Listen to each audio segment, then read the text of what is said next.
Porque todos los puntos de vista cuentan. Realidades en compañía.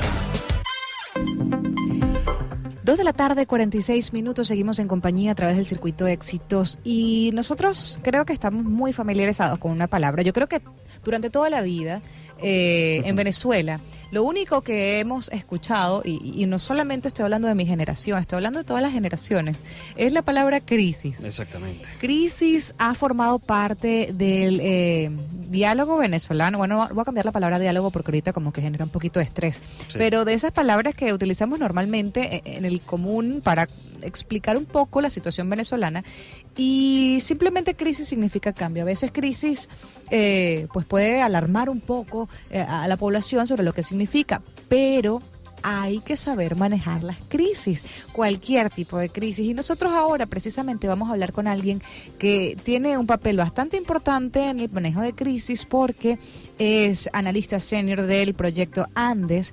El señor Phil Gonson investiga y produce materiales de política de Crisis Group y lleva a cabo actividades de incidencia política en la región de los Andes, centrándose principalmente en la situación política venezolana. Eso es uno de los cargos que tiene. Ha pasado casi 40 años reportando sobre Latinoamérica para una amplia variedad de medios, incluyendo el Servicio Mundial de la BBC, The Guardian, Newsweek, Miami Herald y The Economist. Además, en la década de 1980 cubrió las guerras en América Central y a finales de los 90 fue corresponsal de América Latina para The Guardian con sede en la Ciudad de México.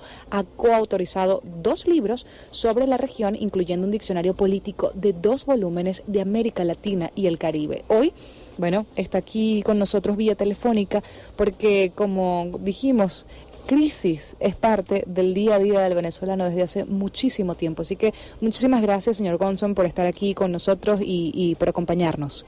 Muy buenas tardes y gracias por la invitación.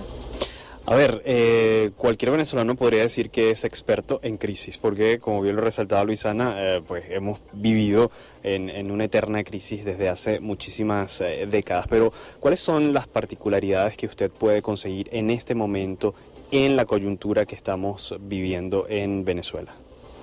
Bueno, es absolutamente cierto y además yo me considero casi venezolano a estas alturas porque tengo como 18 años en este país y la crisis que tenemos en este momento es múltiple, por supuesto. Es una crisis política, social, de seguridad pública, una crisis humanitaria, una crisis de relaciones internacionales. Y creo que eso quizás es la parte, es el aspecto que más lo define. Es decir, no es una sola crisis y eso lo hace mucho más difícil y complicado de resolver. Pero cuando hablamos de crisis específicamente, y vamos a hablar ya en el campo latinoamericano, del cual usted tiene bastante conocimiento, decimos que estamos pasando por un proceso de cambio, podría decirse también de adaptación, pero es que desde hace mucho tiempo el venezolano vive en crisis y tal vez no podríamos en este momento saber específicamente cuál es la diferencia. Sí, hay muchos aspectos que están sufriendo crisis, como bien lo he explicado, pero ¿qué podría definir específicamente el proceso venezolano ahora? Es decir, que nada está saliendo bien o simplemente las políticas no son las más correctas o simplemente es parte de algo que tenía que pasar.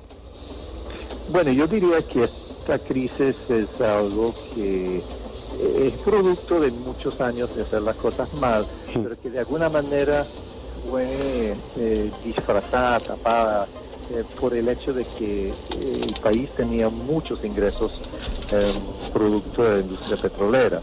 Es decir, cuando uno tiene entradas diarias por $200 millones y ese dinero va directamente al gobierno que lo puede distribuir a su antojo, es muy fácil o relativamente fácil pasar muchos años haciendo las cosas mal sin que se note tanto. Pero claro, cuando el precio del petróleo cae, las costuras se ven, por decirlo así. Y en el caso de Venezuela, por supuesto, eso coincidió en el tiempo prácticamente con la partida del gran jefe de la revolución bolivariana, con la muerte de Hugo Chávez, sí. Lo cual implicó complicaciones políticas que se sumaron a las dificultades económicas. Así es, estamos conversando con Phil Gunson, quien es analista senior del proyecto Andes del International Crisis Group. Me llama mucho la atención el conocimiento de primera mano que tiene usted de los conflictos armados que se vivieron en América Central en la década de los 80. Uno de los mayores miedos que se tienen en nuestro país en este momento es el fantasma de la guerra civil. ¿Puede usted en este momento encontrar alguna similitud entre lo que se vivía en los 80 en América Central y lo que estamos lamentablemente sufriendo los venezolanos hoy? Bueno, la pregunta es muy buena. Por una parte, hay que hacer la distinción en el sentido de que lo que se tenía en América Central y lo que dio, lo que fue la causa realmente de los grandes conflictos armados con tantos miles de muertes en América Central, fue la existencia de las dictaduras tradicionales, dictaduras militares con prohibición de actividad política, con asesinato de adversarios políticos, etcétera. Lo que tenemos aquí en Venezuela es un gobierno autoritario, dictatorial, al estilo nuevo, al estilo del siglo XXI, en el sentido de que ya no se estila tanto cerrar físicamente el Parlamento, como lo hizo, por ejemplo, Fujimori en los 90, en el caso de Perú. Pero se utilizan las leyes, se utilizan mecanismos pseudo-democráticos, pseudo-legales para ir acorralando a la oposición. Sí. El nivel de violencia, afortunadamente, es mucho menor, a pesar de las lamentables muertes que ha habido en estos días, las muertes por causas políticas en lo que va del siglo. No se comparan evidentemente con lo que pasó en Centroamérica ni con el caso del Cono Sur de los años 70 y 80 tampoco. Pero es hasta cierto punto también más complicado de resolver, porque cómo se trata a un gobierno elegido en las urnas, pero que después empieza a comportarse en forma dictatorial.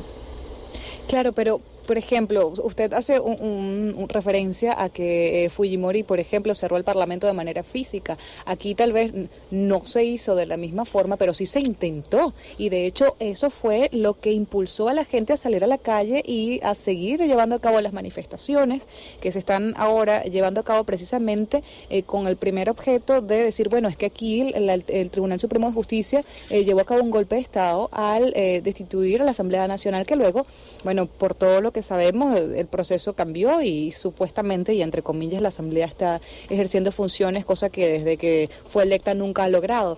Pero el punto es que hoy en el mundo estamos viviendo una corriente de tal vez una política distinta, es decir, las personas están votando por lo que para ellos es completamente diferente a lo que ha venido sucediendo a nivel político en los diferentes países. Lo vemos aquí en Venezuela, lo vemos en Estados Unidos con Trump. Obviamente ya no podemos decir lo mismo en Francia porque todavía no ha terminado de pasar, pero también sucedió, por ejemplo, en Gran Bretaña. Es decir, Venezuela está pasando por un proceso que tal vez en un futuro otros países lo pasarán o es algo que podría decirse es completamente distinto a lo que está pasando en el resto del mundo. Ciertamente hay similitudes. En el mundo en este momento hay una crisis de la democracia liberal, que en buena medida es producto de las grandes desigualdades que se han creado, el gran descontento que hay entre importantes segmentos de la población en los países desarrollados sobre todo. Y la gente como que no cree, o no necesariamente no cree, pero están empezando a dudar de las bondades de la democracia representativa, la democracia liberal. Ese es un caso, es un proceso por el que Venezuela pasó a fines de los 90. Exactamente. Y se optó por un sistema llamado por muchos populista, que aparentemente está llegando a su fin en este momento, por lo menos está agotado en términos de su movimiento hacia adelante, digamos, está estancado. Sí. Puede ser que eso implique que Venezuela tenga una ventaja y que América Latina en general tenga una ventaja frente a lo que está pasando en el resto del mundo. Habrá que esperar a ver.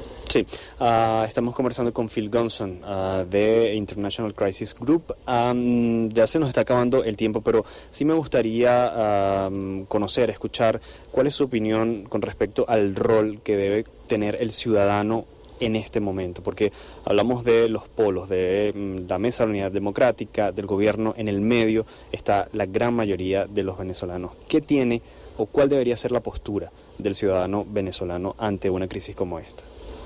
Sí, yo creo que es precisamente ser ciudadano y no súbdito, ¿no? O sea, ser una persona activa en el ámbito que le corresponda a cada uno. Pues no todo el mundo puede o quiere salir a la calle a tragar gases o a arriesgar salir lesionado. Sí. Hay múltiples maneras de ayudar a que el país avance, que avance en un sentido más democrático. Pero fundamentalmente es eso, informarse, o sea, mantenerse informado sobre lo que está pasando, comunicarse y participar a todos los niveles en las diferentes instancias de la sociedad. Todo el mundo tiene algo que pueda hacer.